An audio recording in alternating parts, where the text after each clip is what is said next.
Alam mo ba na ang pagkakaiba ng buhay at kamatayan sa panahon ng digmaan ay nakadepende sa kung paano mo binago ang inyong kotse?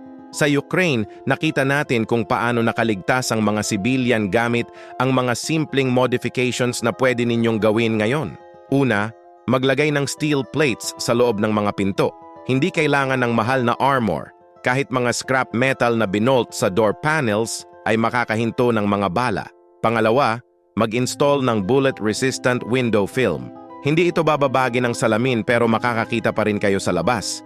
Sa mga gulong, kailangan ninyo ng run-flat inserts. Kahit ma-shoot ang gulong ninyo, makakatakbo pa rin ang kotse. Para sa fuel, maglagay ng auxiliary tank sa spare tire well at protektahan ang fuel lines gamit metal covers. Communication ay importante. Mag-install ng CB radio para sa convoy coordination. At huwag kalimutan ng backup GPS gamit ang paper maps. Pinaka-importante, modify ninyo ang engine para kumain ng iba't ibang fuel. Diesel, kerosene, kahit cooking oil pwede sa emergency. Mga modification na ito ang nagligtas sa libu-libong buhay sa Ukraine.